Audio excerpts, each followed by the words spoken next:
Mr. Noman Roule, former National Intelligence Manager on Iran at the Office of the Director of National Intelligence. Welcome to Al-Arabiya, sir. Thank you for having me. Now that the hopes are fading for the return to the JCPOA agreement, what plan does the U.S. have to deal with the Iran situation? The Biden administration has been consistent that it is prepared to return to the nuclear deal, but only on a compliance for compliance basis.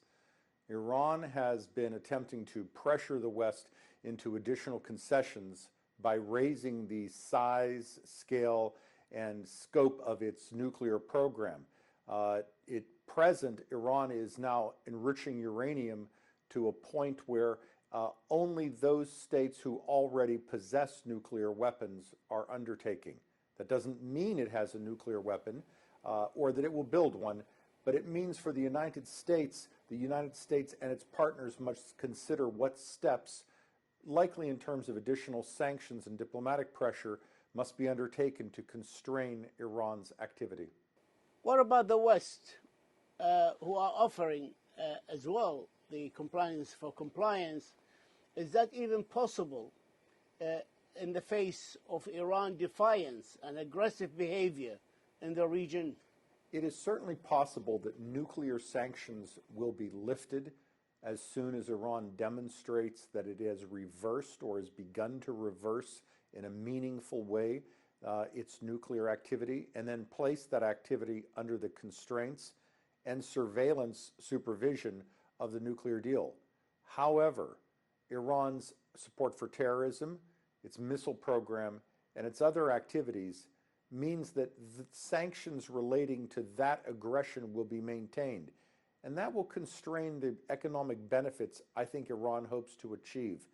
For this reason, I think Iran is seeking the collapse of the entire sanctions regime as one of its primary goals for its negotiation in coming months. Iran announced that it will establish a second cascade of IR-6 advanced centrifuges to produce different types and degrees of enriched uranium. How worried should we get? We should certainly be concerned by this latest development. The second cascade of IR-6 centrifuges is being placed at the Fordow facility, a facility which many experts have stated looks very much like the type of place one would undertake nuclear weaponization work. The centrifuges Iran is installing also will have the capability of producing varying degrees of enrichment, and Iran has not yet announced what level of enrichment these centrifuges will provide. Will it be 5%? Will it be 20%? Will it be more? And I think that's part of the purpose of the emplacement of this nature of this style and sophistication of centrifuges, because it gives Iran a further ambiguity in its strategic goals, and that is a pressure point against the West. I heard your point, but if Iran enrich to the percentage of 60%, you can build a dirty bomb, a small atomic bomb or nuclear bomb with enriched uranium, 60% enriched. Can they? It's theoretically possible that Iran could use uranium enriched to the level of 60% to produce a nuclear weapon, but it's unlikely. First, Iran would need to not only develop the 60% fissile material sufficient for a weapon, but it would then need to determine how that weapon would be constructed. 60% is not the level of enrichment used for weaponization. That's normally 90%. And further, they would not only have to decide what type of delivery system they would have to use, but then they would have to undertake the work to develop that delivery system.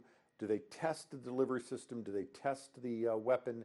There would be many steps that would be undertaken once Iran were to make a decision to build a nuclear weapon, if they ever make such a decision. How reversible Iran's actions are if they go ahead and produce uranium enriched by 60%? In theory, most of Iran's actions are reversible if they produce a quantity of enriched uranium beyond the limits specified in the deal. That enriched uranium can either be down blended into a lower enriched form, or it can be exported from country into a location outside of Iran's control.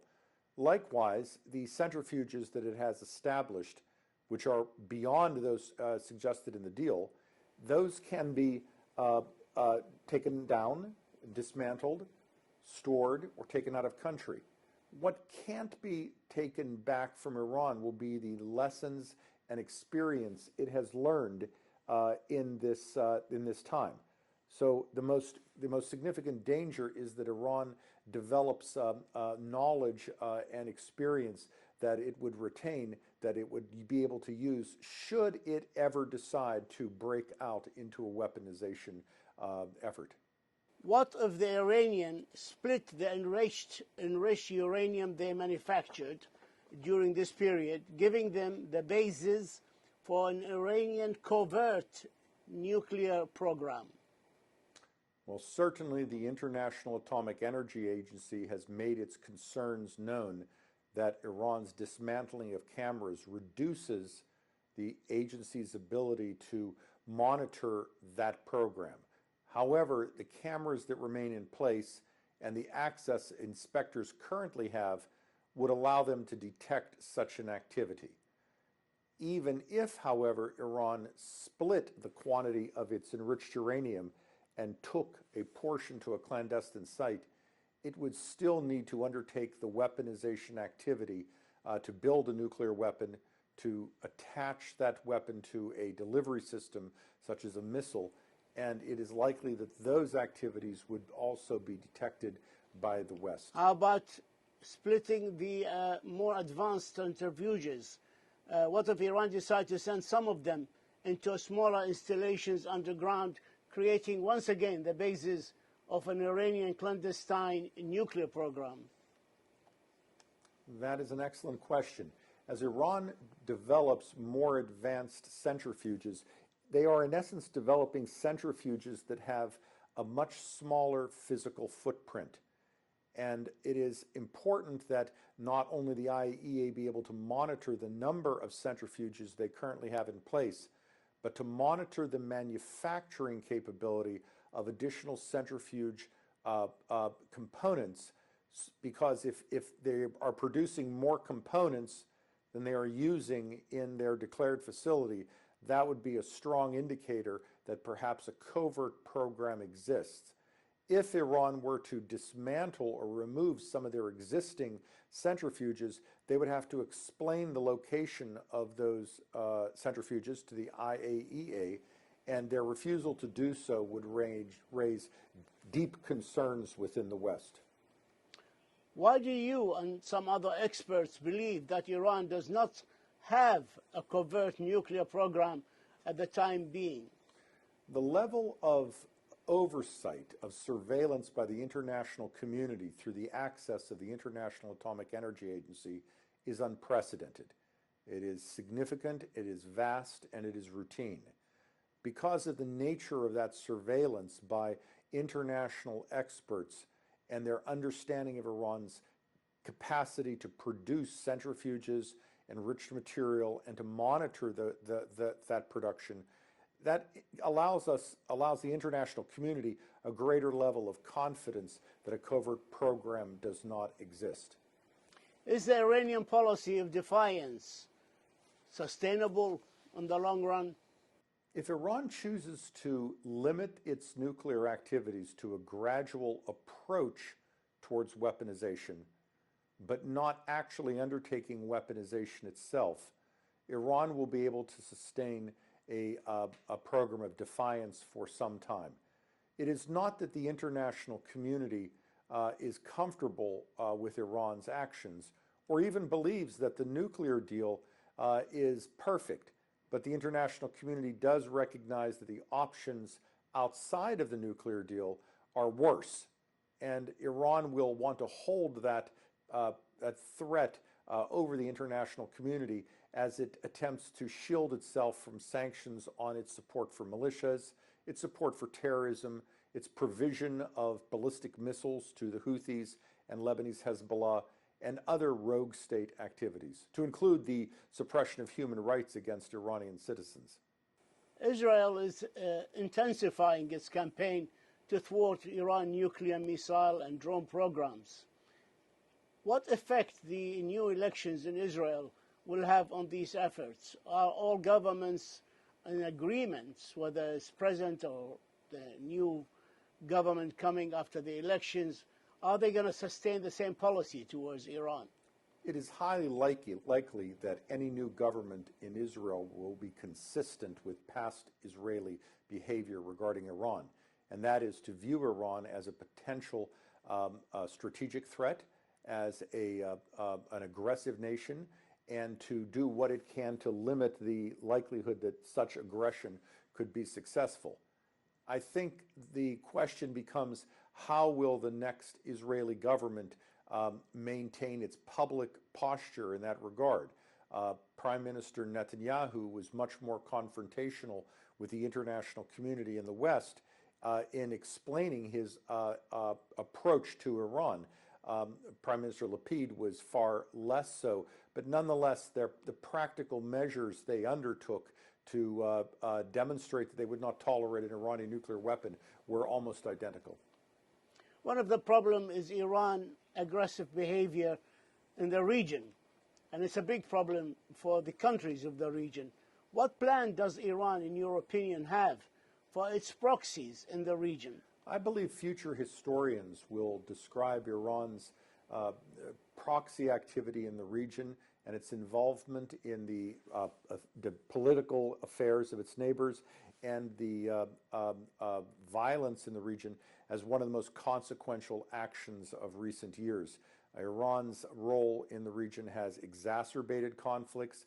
Iran has participated in military activities that have inflicted tremendous damage to civilians, casualties to civilians, especially in Syria, and they've exacerbated, of course, the Yemeni conflict, and they have prevented the stability that so many Iraqis seek through the creation of militias.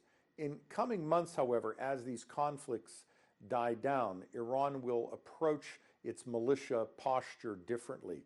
It will seek to transform these aggressive military actors into members of the political machinery of their various countries, much in the way that it transformed Lebanese Hezbollah from simply a military institution into a member of Lebanon's political dynamic.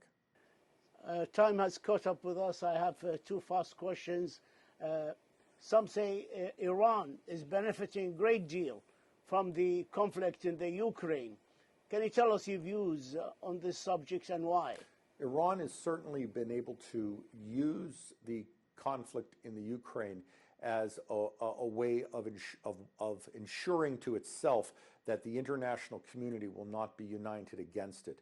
Secondly, I think Iran hopes to see Russia in the future as a weakened actor, which may be more dependent on Iranian commercial activity, and use the tension between Russia and Europe and the United States as a lever to perhaps gain further concessions against its nuclear program.